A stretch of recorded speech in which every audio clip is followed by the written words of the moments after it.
This is coverage you can count on. WGAL News 8 at 5 starts now.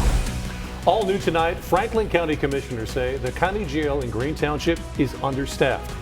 How understaffed are we talking here? The correctional officer at the Institute says they're at 50% of the staff that they should have. Welcome to News 8 at 5, everyone. I'm Brian Roach. And I'm Jerry Gish. News 8's AJ Sisson is live outside the jail. And AJ, those corrections officers say they're overworked.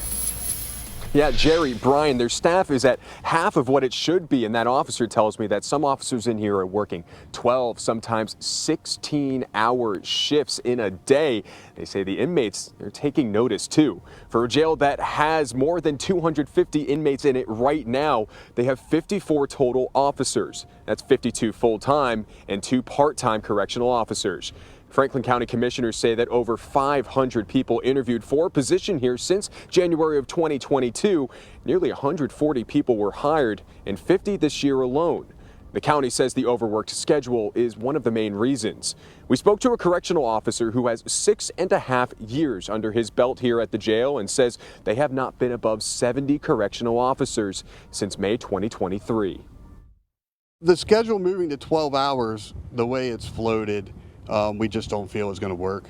It requires a lot more officers that the county has shown that they haven't been able to hire right away.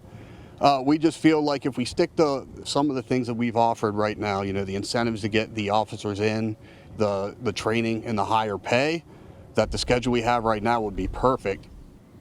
Howell says their current contract mandates a schedule of 8 hours a day, 5 days a week. Franklin County Commissioner Dean Horst said in a statement the county proposed 3 12-hour work days in a week and an 8% salary increase to officers, adding we have offered as much as what we are able while still being fiscally responsible to our taxpayers.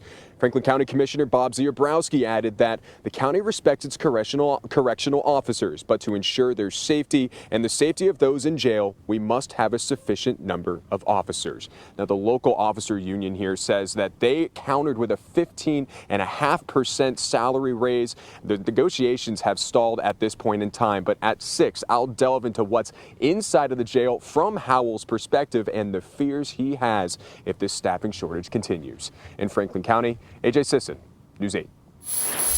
Some of us are hopeful for the future and that the mill is able to return under new guidance. Unfortunately, though, that does not seem to be the case. The Cleveland Cliffs facility in Steelton, Dauphin County, that was stalled earlier this year is now officially closing.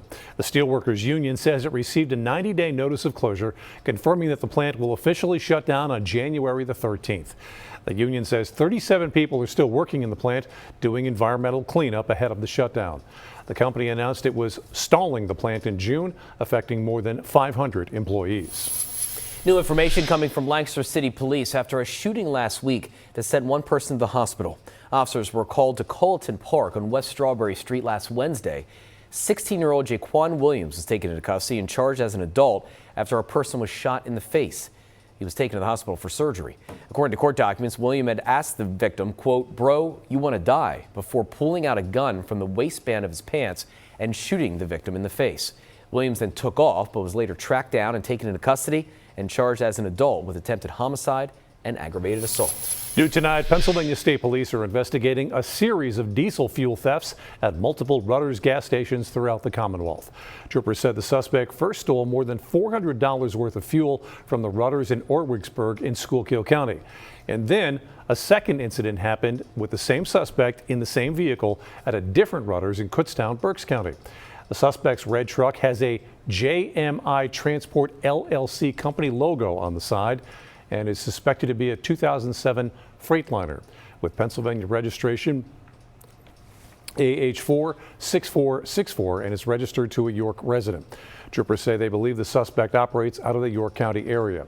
If you know anything about the suspect or his truck, call State Police's toll-free tip line.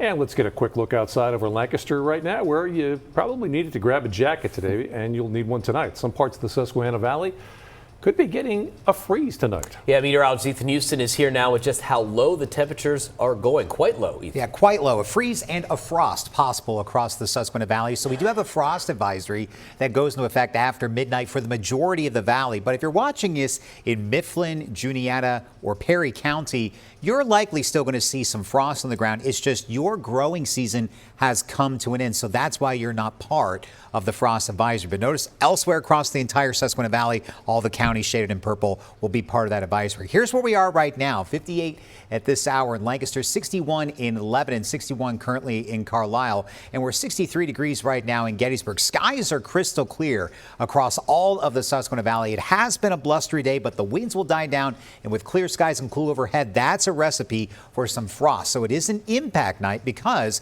if you still have some plants that are growing this late in the season, and yes, even including your mums, you may want to cover them up or bring them indoors for that frost or a killing freeze. Now, temperatures will rebound nicely for tomorrow. We're going to be back up a little bit above average for our Friday. Weekend starts off dry, but it's not going to end that way. Shower chances will rise for your Sunday. And then as we go through next week, it'll be cooler than average and dry most of the week. We'll talk about this more coming up in the 10-day forecast in a few minutes.